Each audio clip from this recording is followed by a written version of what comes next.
Welcome to A Celtic State of Mind. I'm Paul John Dykes, and today I'm joined by Jim Simonetti, and we have two very special guests, Paul Kelly and Stevie Mullen. Welcome to the show, guys. Thanks for having us again. Thank you very much. It's an absolute pleasure. First things first, Stevie. After Wednesday night, very critical of the selection of picking a team without a striker. Neil Lennon has just selected the same team. What do you make of that? I think he's either a tactical genius or he's very stubborn. My own opinion would be he's very stubborn. I don't think they worked the stats the other night and everybody pointing out all the great thing Neil done. I don't think having all these shots on target, if you don't have the victory, it's all just a waste of time. See, when you look at that, Jim, I know that it would be easy to look at the possession, the strikes on target, as you say, Stevie, and you know the comments after the game. We made enough chances to win 3 games. We got beat 2-1. Bottom line. So, are you surprised that Neil Lennon has named the same starting lineup? No, not at all. Absolutely not at all. And I think if you go back to when you and I, the day after the game, we said you can have all the stats in the world, you can have 80%, 100%. If you don't put the ball in the back of the net, that doesn't matter, and it didn't go our way. So forget all these stats. The ball's going to go back in the net. That's the most important and the biggest stat that you can get is the ball hitting the back of the net. How would you have lined up differently, Paul, looking at that team? I mean, the obvious one's obviously play a striker. Yeah, you've got to have a striker on your team. If you're going to quote those sorts of stats, you leave yourself open to ridicule with the fact that you miss so many chances and you don't have a recognised striker on the pitch. So clearly, you need to introduce a striker to that formation if you feel that it's capable of creating so many chances. Surely you're looking for somebody that's a proven goal scorer to actually convert.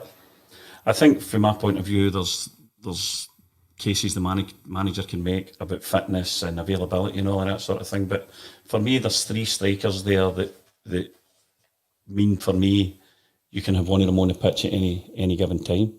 You know, if the new guy's still not quite fit, he can play 45 minutes or 60 minutes. Klimala's not at that level yet, then he can have some sort of impact in the game.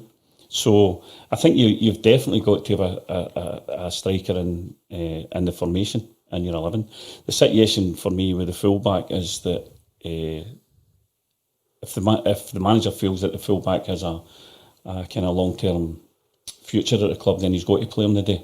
You've got to. I mean, for me, it's the equivalent of the kind of ball going through a goalie's legs, you know, for a right back to run for the halfway line into his own penalty box with somebody without making a challenge, and then for the guy to slip the ball into the net. So I think if you still rate the player, then you've got to play him a day. There's no question. My preference would be to play Frimpong anyway, because I think he's already shown that he's developing as a player, and as a manager himself says, he adds something to us when he plays.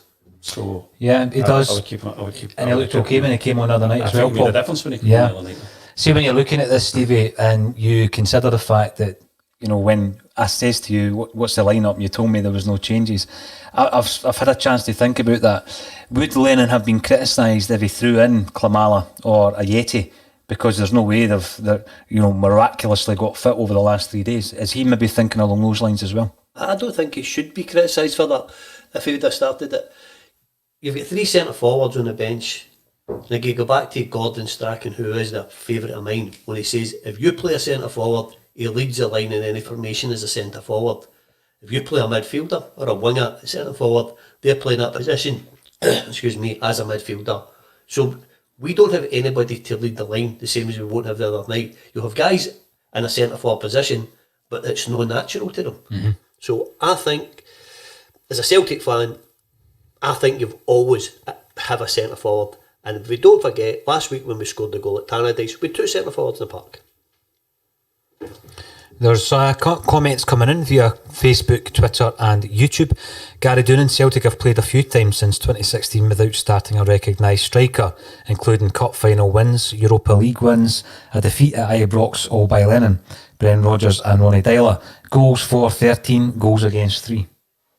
So that's the stats of Celtic playing, and I think the game that stuck in my mind, Stevie, and I mentioned it the other night, was the League Cup final when we played Morgan up front.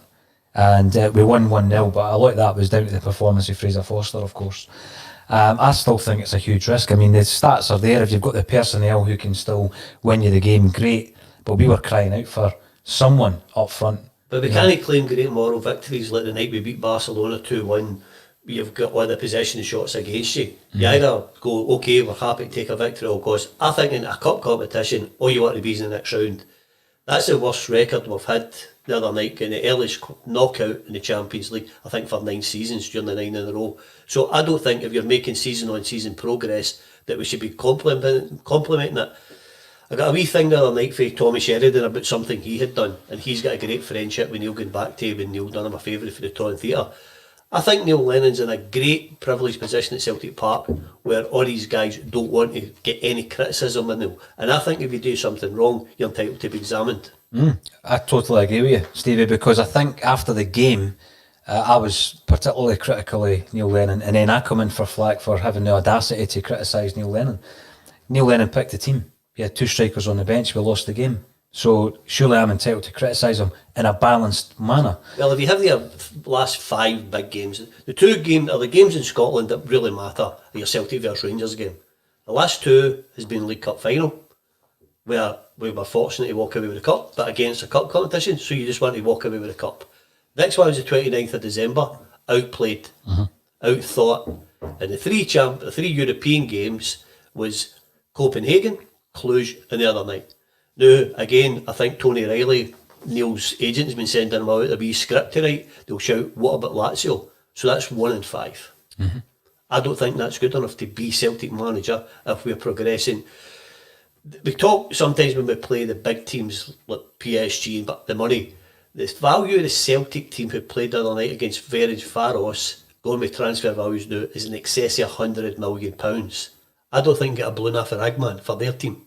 So how do we gauge that? Are we really disappointing, or did they exceed expectations?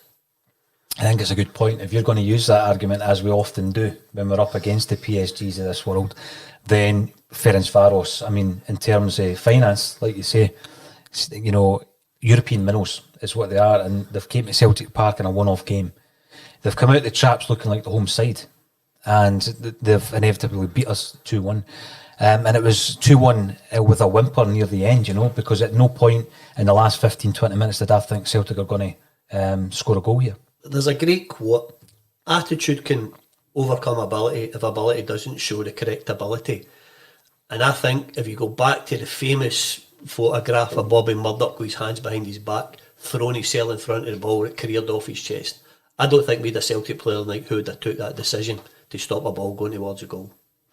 Jim, you've had a few days yourself to think about the aftermath, because obviously the mainstream media have used it as an opportunity to get stuck into Neil Lennon, Celtic, and the fan, the alternative media in some quarters have done likewise. What have you felt about the furore after the Champions League exit?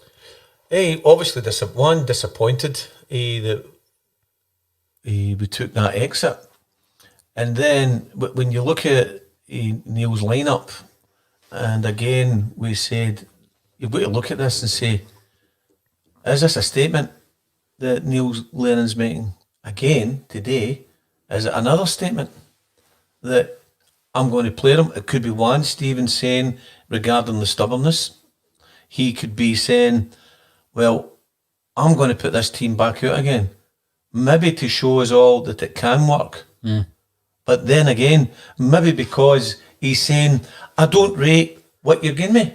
I don't rate at all what you're giving me. Gary Penrith, you need to give me better. And you as well, Nicky Hammond. Yous are working hand in hand. Yous have worked together before at West Bromwich Albion. Yous have worked before at Everton and other clubs. So Gary Penrith and Nicky Hammond are part of bringing players in and looking at players from all over the world. I mean, let's go back.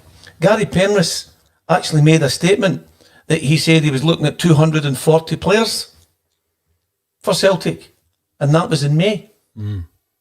So, but you can look at 240 players all you want, but if you whittle that right down, You take that, the 240 players, and say, okay, bring them all to Celtic. See, imagine we brought them all to Celtic Park just now.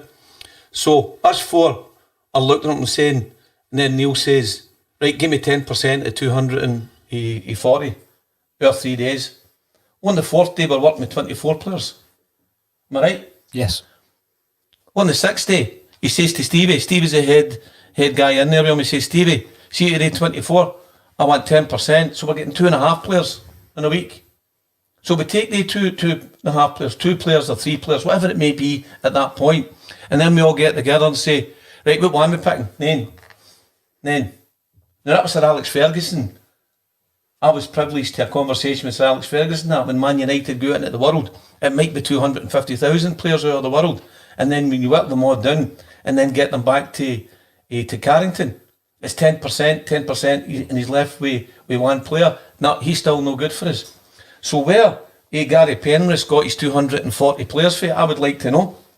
I would really like to know. So it's not just Neil. It's not just Neil Lennon. It's the whole team. Gary Penrith, Nicky Hammond, Stevie Woods. I mean, it was Stevie Woods and Nicky Hammond who wanted Barkas in. It was them that wanted him in. And then again, we were talking, Stephen, you look at Paul coming through. The goalkeeper the other night was as much to blame for that goal. And again, you can take it right back to when the guy put it over the top. Should he have been allowed to do that? But that's another discussion for another day. Can I interrupt a wee bit then, Jim? Aye. I want to ask you a question, Yeah. just based on what you said there. Who do you think's responsible then for the signings? Is it Neil Lennon, or does he know the final say? I don't think Neil Lennon's got the final say. Well, if you were a football manager then, would you not walk away from that situation? It depends, Stephen, how comfortable I'd feel if I would walk away. I think that's why Brendan Rodgers, because even now, even if you look at McGinn versus Turnbull, I mean, what was the difference in price? McGinn was 3 million, Turnbull's 3.25 million. Brendan Rodgers, he wanted McGinn at that particular time. We hesitated, we never got him. So what is it? Who's the better player there? McGinn or Turnbull? But we went for 3.25 a year and a half later, is it? Is it roughly a year and a half, or maybe not even as much as that? So I would say the board and Peter, Nicky Hammond and Gary Penrith together are looking at and giving the manager, they're giving the manager what they think should be players. We got a comment as well that the players that's come in for the beginning since January, who's all shone through? Even Ajeti, you look at Ajeti the new, if that's the correct pronunciation again for his name, he's no fit. Stevie's a better player than him. Stevie's a better player than what he is. Because he's no fit. We'd be better putting somebody else in that's fit. £5 million. You've got to get players in when we say that's ready to hit the ground running. We can't have players in. He's no fit. He's this, he's that. Kamara, maybe it's saying that the manager doesn't rate him, they not play him. But that's the manager's prerogative if he wants to play. But before he gets to that stage of selecting his team, these people in the background are helping selecting players to come in. Yeah, then you go and you look at that team the other night. Let's go to the analysts at Celtic Football Club. Greg Wallace, Peter Houston and Paul McLeish. So they're all part of that as well, seeing how they play, feeding the manager the information. Yes, the manager's got the ultimate decision on who goes on that park, but he's got a complete backroom staff that's working with him and for him to help bring these players and to get all the facts together for him to put out his team. Don't get me wrong, I'm disappointed that we're out of Europe, but I still believe in Neil Lennon. I think, Jim, that there's a combination, going back to the point, Steve, that you made about managers not having the final say. I think 100% David Turnbull's a Neil Lennon signing. But you go back to the time of Ronnie Dyler. Officially, what was Ronnie Dyler's first signing? Craig Gordon. He had nothing to do with that. Nothing at all to do with the signing of Craig Gordon. You then even move into Brendan Rodgers territory. Sved signs. Rodgers knew nothing about him. He said as much because he was being a bit like that by that stage, wasn't he, in his interviews? But I'm pretty sure Sinclair was a Rodgers signing. I'm pretty sure what's his name, Toure was a Rodgers signing, and De Vries unfortunately was also a Rodgers signing. But I think it's a combination. There's a recruitment team, like Jim says. Remember the leaked document where there's the recruitment meeting. Neil Lennon's there, and various other people are there, and there's decisions made, I believe, on players that aren't solely Neil Lennon decisions. So there are players at that club. So when you're looking at maybe a Soro or a Klamala, for example, who came in January, whilst Neil Lennon is at the helm and Lennon's not playing them, it begs the question that you're raising there, Jim. Aye, definitely. Are they Lennon players? Does Lennon even rate them? That's it, that's the thing. Does he rate them? Here's another thing. Fraser, he wanted to stay. So he's 4 league titles with us. He wanted to stay. Johnny Hayes didn't want to go. I think Stevie says as well, Johnny Hayes could have still done a bit of a job on and off for us. 3 league titles with us. Lustig wanted to stay. He was happy to be staying and wanted to say, I could be a pool player. I've got 8 league titles with Celtic. Now we know, Stephen, Paul John, we know if you've got experienced guys all round about and guys that know what it means to win and guys that want to win, and they've got these 8 league championships, they know what it's like to go for the 9th one, the 10th one. They know they've got a winning mentality. If you've got a winning mentality round about you, you can't go wrong. If you've got indecisiveness and players who may want to be there, and players who don't want to be there, that's when you've got a problem in your dressing room. That's when you've got a problem in the club. But it isn't just one guy. It's everybody collective. You've got right through. All that's scouting system that we've got as well. Right through. Jay LaFair, Tosh McKinley, Michael Murphy, Michael Doherty, Stevie Watson, Mark Bradley, Craig Strachan, Pedro Mathias, John Morgan, John Dawson, them all. So it's no Neil, it's everybody. We're in it together. I'm going to use this word again, together. It's not just the manager. Is Neil Lennon, is he a shield for Peter? Is he a shield? Because Peter is part of this as well. Now, and if we get criticised, we get criticised. 10 in a row, I'm going to say it again. I've waited all my life for it. All my family's waited all their life for it. All the Celtic supporters, new and old, have all waited in this. You don't get paid a bonus for winning the league. You get paid a bonus for the profits of the club. Have a wee think about that. The thing with Lennon though, and the reason that he's criticised is because that's part and parcel of the job. So even though you've got this massive big team behind you, and one of them actually identified Jack Hendry as a centre half, right? You're still the manager, so the buck stops with you. Aye, but see if I give you equipment in here. See if I give you equipment and the mics are no the best. Are you performing? I would still pick a striker on Wednesday night. Are you performing though? If you've no got the right tools run about you, Paul, you're no working. I'm not talking about strikers, midfielders, a defender. I'm talking about a team collection of everything together to go forward. Can I just say, Jim, that my experience in the last couple of weeks is there's a great deal of goodwill towards Neil Lennon. Absolutely. Fantastic deal of goodwill towards Neil Lennon from the Celtic support. However, you can't collect a cast of thousands to deflect any blame away from him, because, in Paul's point, the simple facts are, as the manager, you're there to pick the team. So you've got to pick the best team for the situation. I think the biggest concern for me from the start of the season, and including Wednesday night, is that I don't think the team look relaxed in any way, shape or form. I don't think when they're playing they look relaxed. Why do you think that is? Well, because they're carrying the weight of 10 in a row. They're carrying the weight of 10 in a row. I think it's been drummed into them since pre-season. I think it's fairly clear when you come on board that you realise that. I don't think any of us can, for a second, imagine that pressure of those hundreds of thousands of people across the world. Because, Jim, you just mentioned there you've waited your whole lifetime. That's right. Regardless of your age, you've waited your whole lifetime. Of course. You know what I mean? Aye. So have I.